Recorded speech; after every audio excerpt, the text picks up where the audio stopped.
A'udzu billahi minasyaitonir rajim.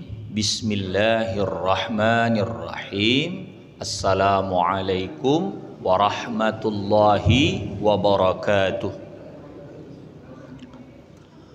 Alhamdulillah wassalatu wassalamu ala Rasulillah wa ala alihi wa sahbihi wa mawalah wala haula wala quwwata illa billah.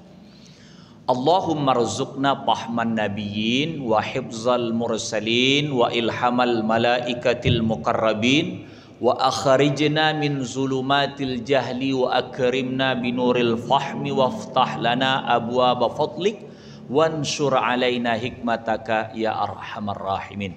Nawaitu ta'alluma wa ta'lim li ridhaillahi ta'ala wa bi syafaati rasulillahi sallallahu alaihi wasallam ala niyatin salihah. Al-Fatihah. A'udzu billahi minasyaitonir rajim. Bismillahirrahmanirrahim. Alhamdulillahi rabbil alamin. Arrahmanirrahim. Maliki yaumiddin. Iyyaka na'budu wa iyyaka nasta'in. Ihdinas siratal mustaqim. Siratal ladzina an'amta 'alaihim ghairil maghdubi 'alaihim waladdallin. Amin. Sembari kita duduk, Bapak, Ibu, kita pasang niat i'tikaf di Masjid Al-Ikhlas ini. Bismillahirrahmanirrahim. Nawaitu an a'takifa, sengaja aku berniat i'tikaf fi hadal masjid, di masjid ini, sunnatan lillahi ta'ala. Qala al-musannifu rahimahullahu ta'ala wa nafa'ana bihi wa bi'ulumihi fid daraini amin. Dimaafkan akan dia meninggalkan kiblat bagi orang yang lemah daripada menghadapkan seperti ada ia sakit atau bertambah atau bertambat terikat dan tiada dapat berpaling kepada kiblat. Bapak Ibu jamaah yang Allah muliakan, kita kaji malam ini kitab namanya Kifayatul Muhtadi, kitab berbahasa Arab Melayu, tulisannya disusun oleh Syekh Muhammad Nur bin Muhammad Ismail Al-Fatani. Jadi dia kata salah satu syarat sah salat itu adalah menghadap kiblat. Menghadap kiblat. Kalau tak menghadap kiblat maka batal salat. Karena itu syarat sah yang harus kita jaga sebelum sholat dan di dalam sholat. Tapi dimaafkan. Nah itu. Jadi fikih ini ada pengecualiannya. Dimaafkan. Meninggalkan kiblat, tak menghadap. Bisa tak menghadap kiblat bagi orang yang lemah. Lemah dia, tak bisa digerakkannya badannya. Ya. Daripada menghadap kiblat, apa yang dimaksud lemah itu? Seperti ada ia sakit. Orang sakit badannya pun payah digerakkannya. Atau bertambat, terikat. Jadi orang al-marbut, kalau bahasa apanya marbut, orang yang diikat, itu unsur fi'liyah dia tak ada. Yang ada kauliyah saja. Termasuk juga orang al-akhras. Apa itu? Bisu. Orang bisu itu kauliyah dia tak ada. Kalau orang bisu terikat, kauliyah fi'liyah tak ada. Rukun kauli, rukun fi'li tak buat. Namanya orang bisu, kondisi lisan tak bisa mendukung. Nama orang terikat, menggerakkan anggota tak bisa terdukung. Jadi tiada dapat berpaling kepada kiblat. Kalau mampu dia berpaling kepada kiblat, upayakan berpaling kepada kiblat. Kalau tidak mampu, maka unsur kemampuan. Nah ini masuk lemah nih. Lemah. Dari semula awal. Tapi kalau semula awal dia menghadap kiblat lalu berubah tada gara-gara perubahan mata angin. Seperti di sampan, di kapal terbang. Wah itu awalnya sudah diupayakan. Karena sulit untuk menghadap-hadap balik. Berputar-putar pula kita. Jadi akhirnya salat macam joget pula jadinya. Wah, itu termasuk dia lemah untuk mempertahankan arah kiblat. Bagi orang yang takut juga, takut dia mau menghadap kiblat. Sebab apa takut di sini? Daripada kebakaran. Kebakaran. Arah kiblat arah terbakar. Ruangan tuh terbatas. Jadi dia hadapnya entah belakang kiblat dia sholat. Jatuh api tuh. Ya. Kebakaran. Lagi sholat. Sampai begitulah kajian ulama, bisa pula lagi sholat terbakar. Bisa. Jadi ketika bub jatuh api, tandanya sudah tidak menghadap kiblat lagi karena mengilangkan. Itulah bayangkan, dalam sholat pun sholat tak dibatalkan, tetap saja dia sholat dengan hadapan yang bisa, karena di situ sudah masuk bab khauf. Apa itu khauf? Takut. Dan daripada air deras, di arah kiblat ada air tapi air deras, disorongkannya, ya, tak memungkinkan dia untuk itu. Oh, entah macam manalah dia menyorong, entah ibaratnya dia sholat di air atau sholat di pantai. Oh, arah kiblat tuh arah air deras, sementara itu dia berdiri. Mungkin ini orang sholat mencari kopah apa kogang nih. Oh, itu ya, darat tak ada, kan dia menyelam sampai waktu. Kewajiban ada sama dia. Apa uzur dia? Sakit tidak? Pakaian dia suci, tutup, cuman daratan tak jumpa.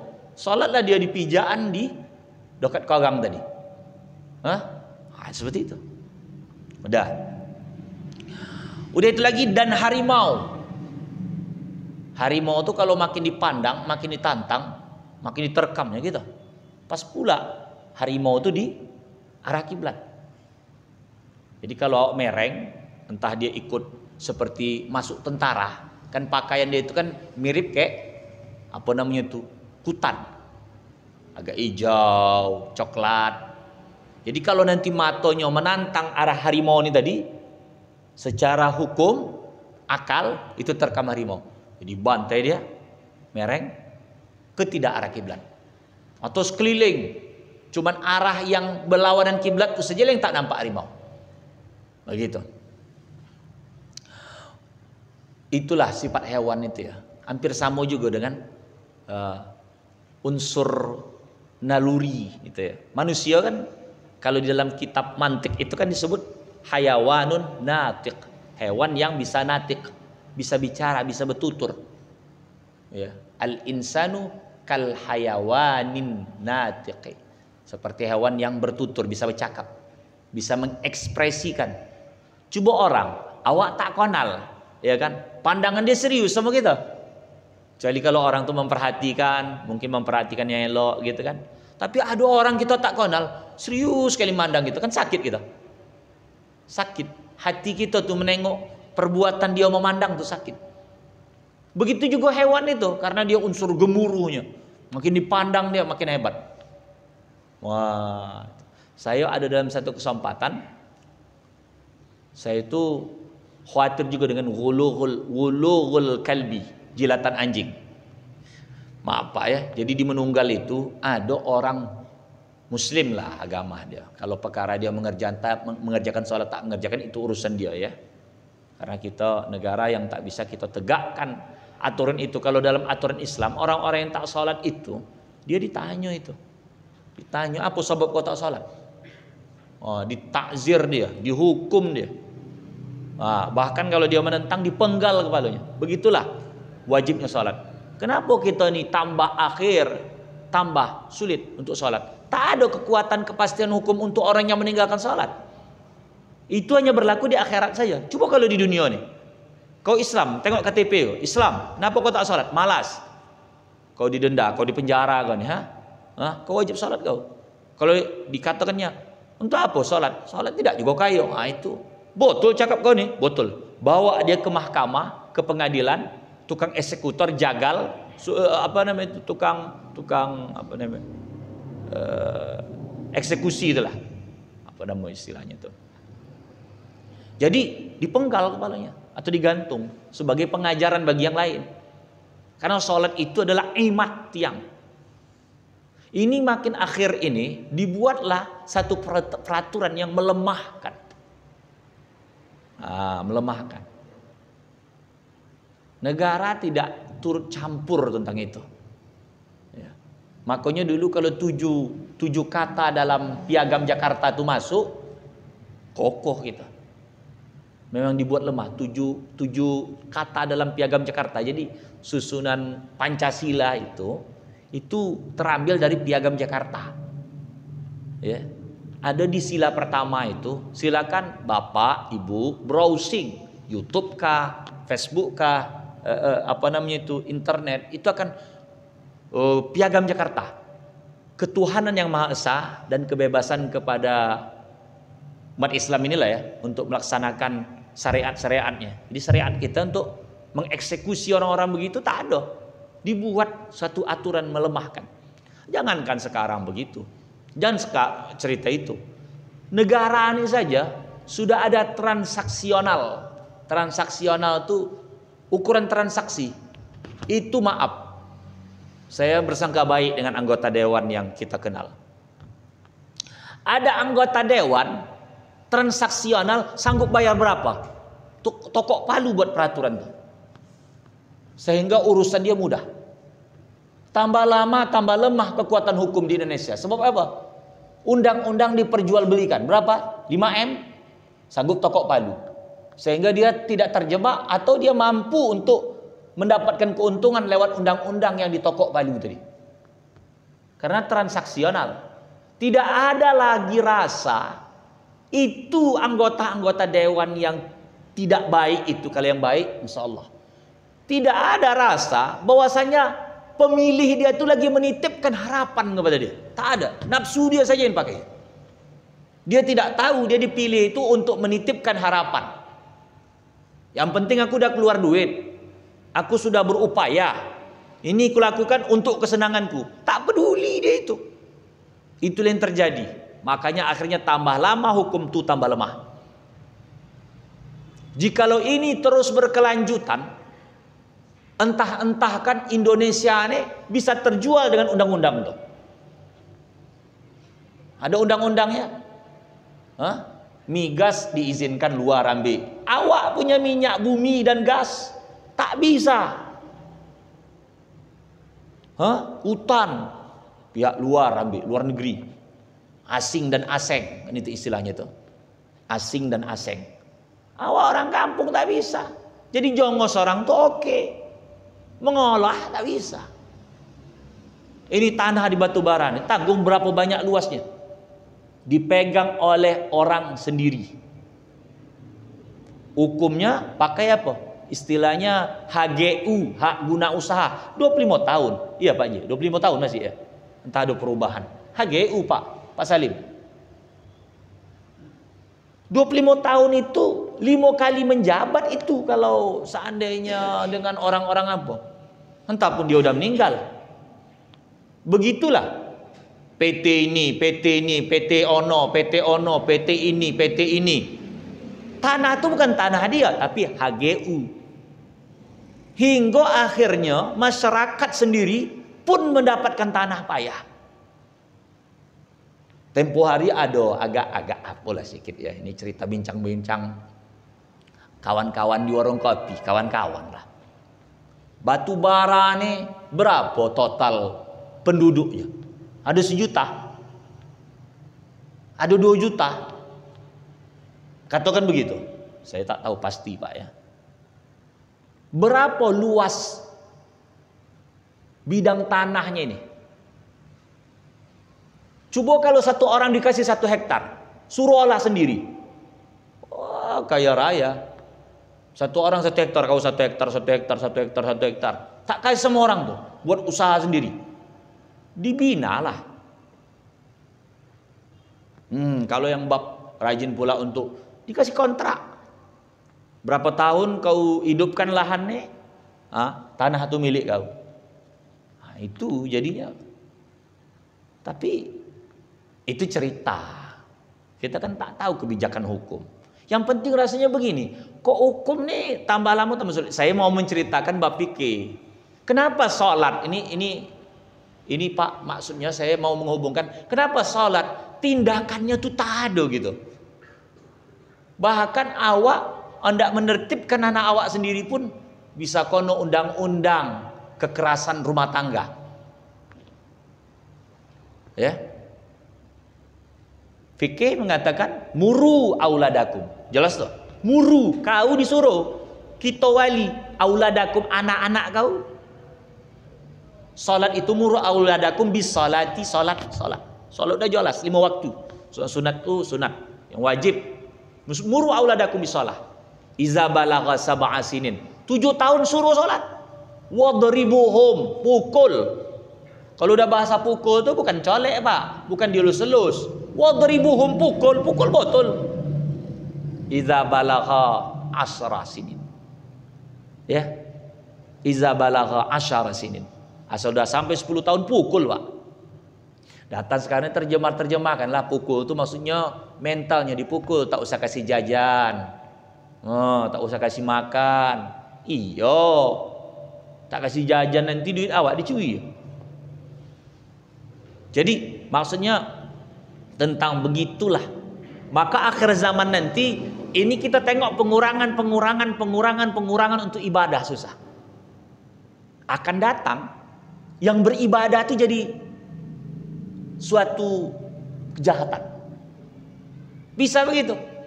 Undang-undang tadi kok dibuat di Tokok Palu, siapa yang menghidupkan azan tukmik itu mengganggu ketertiban umum, walaupun di lingkungan kaum muslimin, suara-suara tidak boleh. Wah, cuman agama ini, agama Islam, agama syiar, azan tak boleh. Panggil tuh, teriaklah. Tak mungkin pula combo Allah Akbar. Allah Akbar itu bukan manggil, itu bercakap, berbisik Allahu Akbar, Allahu Akbar. Itu aturan itu. Semua nanti. Ya. Itu namanya kebijakan. Balik kita cerita kitab nih. Jadi ada digariskannya. Ada harimau, ada ular di muka arah kiblat. Jadi dia tak adab. Jadi itu dimaafkan. Dan empunya utang. Ada pula orang di hadapan kiblat itu berutang. Ya. Jadi dia menyuruh nih. Tapi tak bisa arah kiblat. Tempat tersuruh dalam kamar tapi arahnya bukan arah kiblat. Tak kalah kepayahan. Jadi kitab mengatakan orang berhutang nih memang ada takut ditamsilkan orang berhutang nih menjumpai orang yang dihutangi seperti orang jumpa dengan rimau dan ular. Bayangkan tuh. Tapi ada sebalik satu penyakit orang yang berhutang. Dia pula berani pula. Ditantang dia pula yang jadi rimau. Kau segitu dia pula kata kan gitu. Segitu aja minta kau. Wah, dia ajaknya berkelahi. Kalau menurut kitab kan dia yang harusnya lagi. Ini dia diajak kelahi. Kalau bab sedara putus hubungan persaudaraan. Tak perlu aku bersedara sama kau. Kata dia bab utang. Wah, ada diajak berkelahi. Ingat, orang yang mengasih utang sama kita tanpa pamrih apapun, itu orang terpercaya atau orang amanah. Ada orang berutang, dikasihnya utang sama orang tuh. Ini kalau dititipkan amanah sama dia nih, terpercaya gitu. Kenapa? Duit dia saja mampu dikasih sama orang tanpa minta ini dan itu. Berarti amanah. Apatah lagi zaman sekarang, ada embel-embel setiap utang, balik-balik utang apa? Minta ini, minta itu, harus ini, harus itu. Korden lagi, sifatnya apa namanya itu? Qarat, gadai. Maka disebut riba kalau dia dapat manfaat dari yang digadai tadi. Itu banyak kita kono, tapi cemano? Udah mendarah daging nampaknya, punya tanah. Kita sewakan tanah, ini tempat gadai. Ini yang kayak seakan punya tanah nih. Gitu. Korot dia, ngambil untung daripada tanah. Itu riba. Keto titip, pakai kesan kemai. Itu riba manfaat. Kan gitu hukum fikih. Cuman kalau dia kasih tahu, udahlah, aku manfaat aku nih aku kasih sama kau gitu deh. Tapi ini menyaratkan nih, yang ini menyaratkan. Kau titip keto, aku pakai keto ya. Namun dia orang berhutang ya pakailah. Kalau yang ini pula yang mengapa? Itu tak ada masalah sebagai hukum fikih. Tapi kan sahabat mengutang dari kasih gitu dah. Itu agak halus-halus lagi. Fikih itu yang nahnu nahkumu bizawahir. Nahnu kami nahkumu menghukum bizawahir yang jelas-jelas saja. Nampak dia ngasih udah. Tuh. Tanah sawah banyak. Tanah sawah banyak. Harusnya ya ikat kontrak berapa lama. Yang lalu udah pernah kita bahas. Orangnya sebut tanggal tapi tak sebut tahun. Macam mana nak bayar utang? Ya. Kau berhutang? Iya. Aku bayar tanggal 15 sudah. Tapi tak tahu 15 tahun ini, 15 tahun bulan muka, 15 tahun 20 tahun kemudian, tanggal 15 aku bayar tak ada. Ini tanggal 9. Saya utang sama Pak Salim. Pak Salim, utanglah saya. Pakai dulu 10 juta nih. Tanggal 15 saya bayar. Oh, Pak Salim baik ya, sampai sih. 10 juta. Waktu ngutang tengah jatuh tanggal 15. Mintanya bayar. Apa maksud dia bukan tanggal 15 itu. Tanggal 15 bilo-bilo lah. Udah tak jelas lah tu dah. Bulan muka 15 juga. Bulan muka 15 juga. 10 tahun lagi 15 juga. Yang lebih gawat lagi, ini kan bulan 1. Ku minjam utang yo, minjam duit yo. 5 juta. Bulan 2 ku bayar. Tunggu bulan di atas 2. Poneng. Bulan 2 ku bayar. Kiamatlah. Pocah bulan tu. Mana bulan tu 2? 1 aja. Planet apa dia tinggal sehingga bulan tu 2? Ngai kadang bahasa bersayap nih. Ada istilah apa, isti'arah atau apa dalam balaghah atau ada itu, ngeri bahasa begitu itu. Dah. Ya, Pak.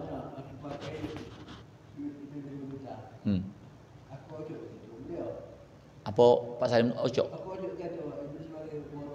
Oh iya, boro gadai, iya.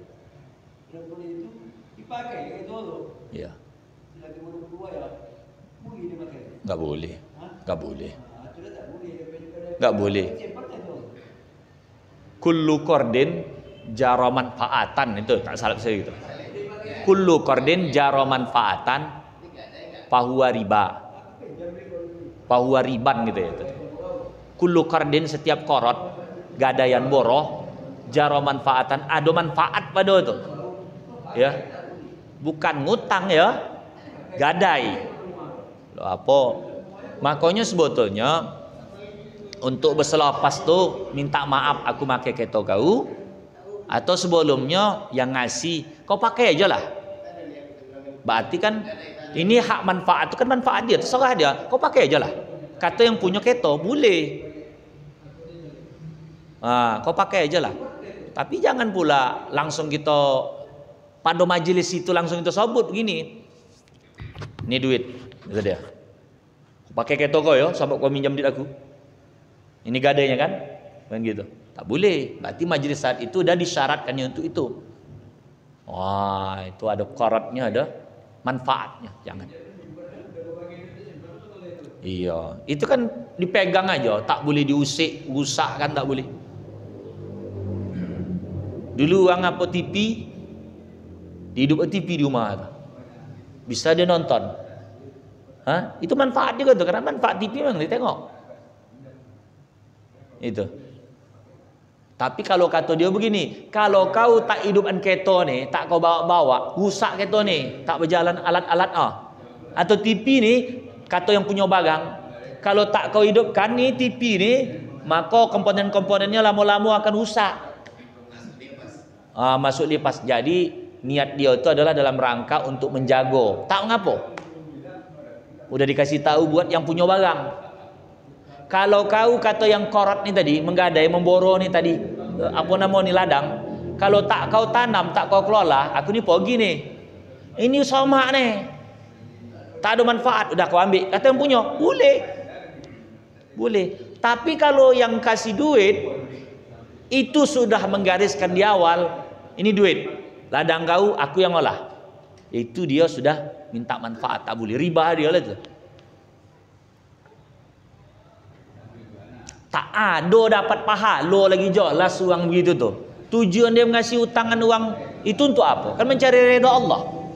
Berarti udah mutlak seperti bisnis pikir dia tu dah. Ini kan sekarang kita menggadai, menolong uang. Jangan mengemukakan menolong tapi ada manfaat. Itu bukan menolong diri sendiri. Kan aku menolong kau gitu deh. Itu kan menolong, itu ngambil manfaat. Begitu. Dah. Ya. Dan takut daripada habis ditahan ya. Takut pula dia di penjara ya. Dan seteru itu musuh. Tak bisa dia menghadap kiblat jadinya. Atau terpenjara dalam penjara, tada sel itu tidak menghadap kiblat.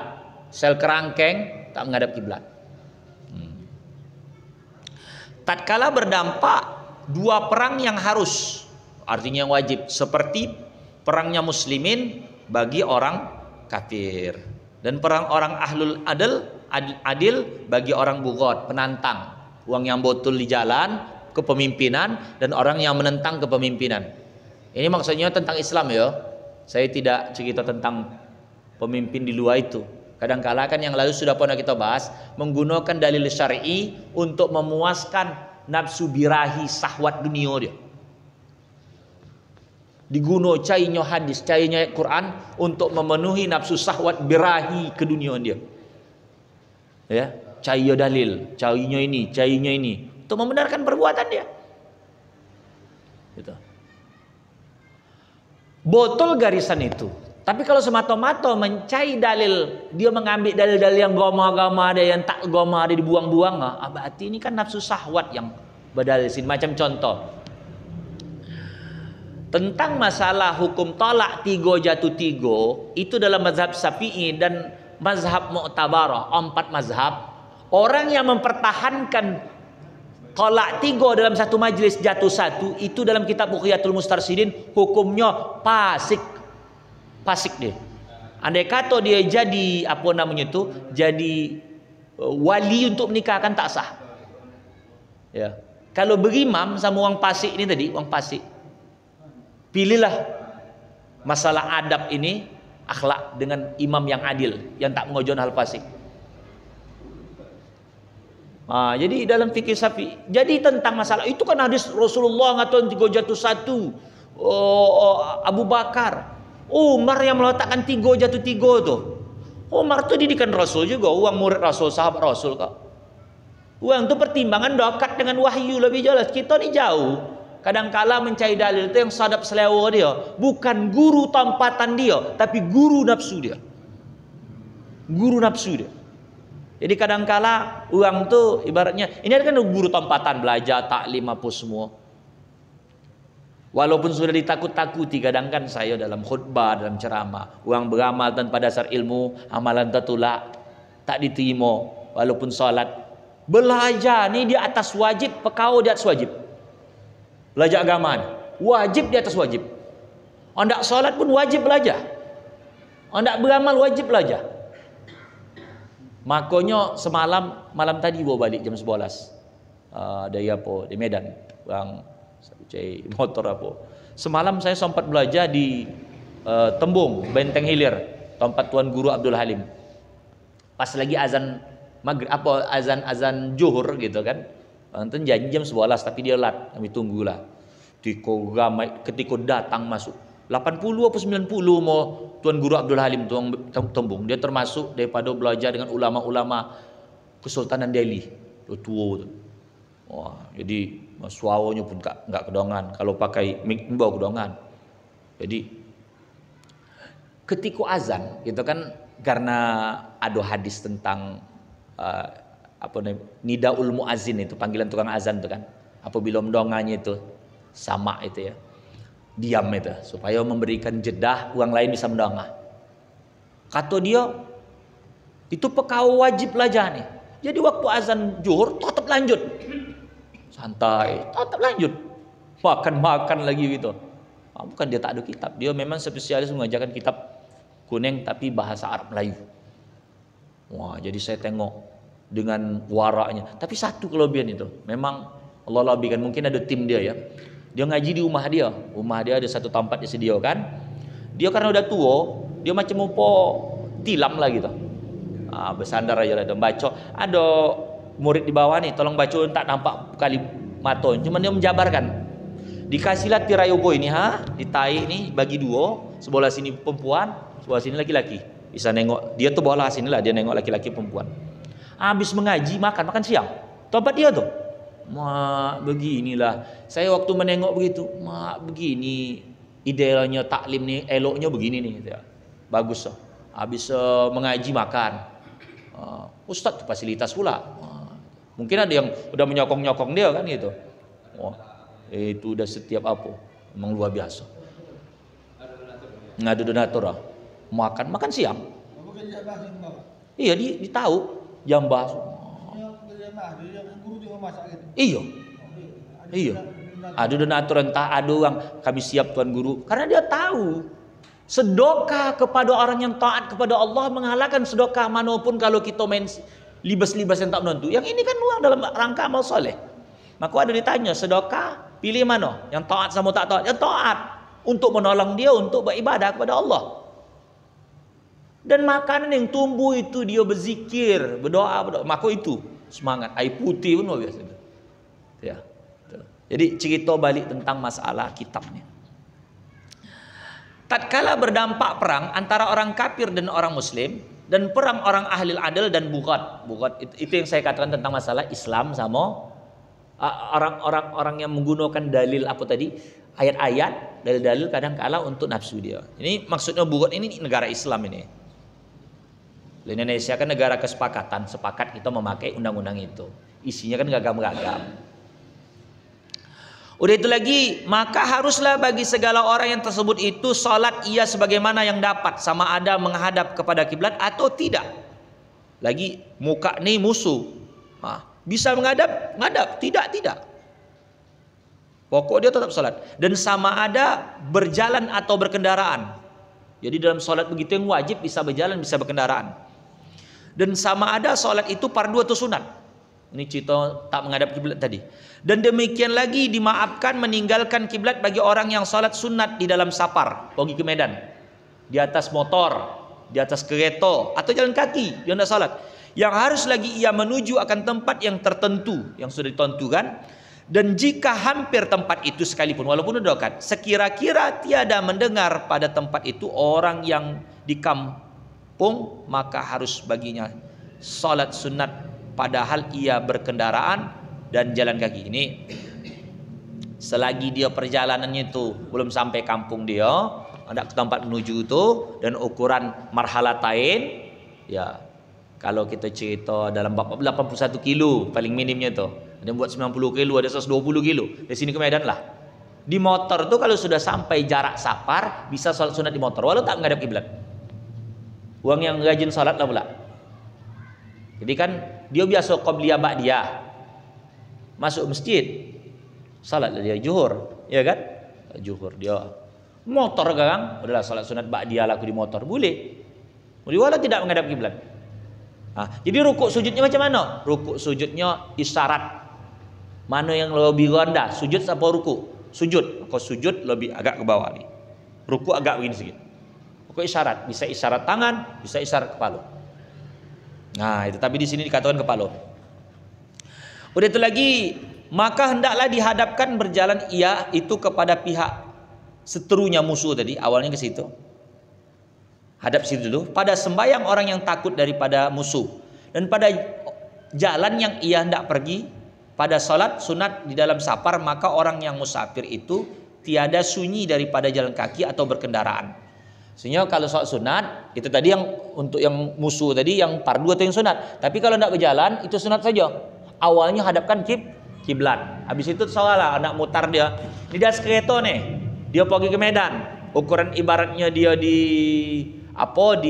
Tanjung Morawa udah dapat. Ada salat sunat. Salat sunat duha. Dia berangkat habis subuh. Ya, salat sunat duha. Pasang niat di kereta tadi. Anda dua aja mau keto tadi. Ruku gini sedikit, ruku gini sedikit. Pokok begitu, sujud. Salat sunat dia. Kalau biasa dilakukan, salat sunat tadi.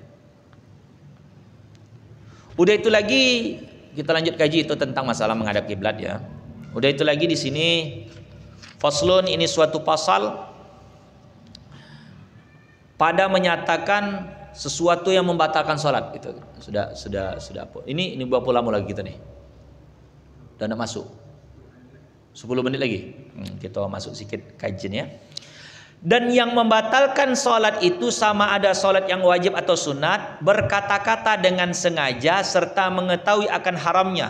Kalau dia tak tahu haram, tak gono. Wan dia tak tahu. Berarti dia orang baru belajar. Dan mengetahui akan dirinya di dalam salat itu. Dan jika dengan 2 huruf yang tiada memberi paham sekalipun, tetapi dengan berturut-turut, dan jika dengan tergagahi sekalipun, dan tiada mengapa jika 2 huruf atau lebih daripada Quran atau zikir atau doa yang dikosotkan dengan dia semata-mata qiraah atau zikir. Jadi ucapan 2 huruf walau tak mengerti 2 huruf. Kalau dalam bahasa Indonesia NA, nah kata dia, BT kata dia, batal salat. Termasuk juga kalau huruf bahasa Arab tuh wow, ya, gitu. Wah, kata dia dalam salat. Atau fa, kof kalau satu, di sini nanti ada penjelasannya. Jadi orang berdehem-dehem yang lo sudah kita bahas sengaja batal. Tapi kalau berdehem-dehem dalam rangka untuk melancarkan bacaan tidak batal. Di sini dikatakan kalau batuk yang tak ada jeda, kan kalau musim-musim batuk tak ada salat gitu kan. Tak batal kalau memang itu bawaan dia. Tapi kalau memang dibatukkan yang sengaja batal. Batal. Karena ada unsur kesengajaan. Itu sampai situ ya. Yang bersin dia datang sendiri. Ya, batuk gitu kan. Jadi sekiannya sampai situ saja. Kita gunakan waktu yang sisa untuk bertanya. Demikian, assalamualaikum warahmatullahi wabarakatuh. Sengaja. Kalau sengaja tidak. Menguap. Begitu, ha? Kan ada kadang ngomong. Bentar dia. Kalau sengaja tak apa. Ada juga yang pagi tuh. Anak naik angin.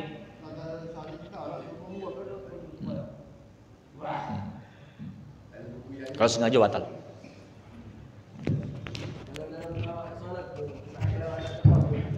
Kontut.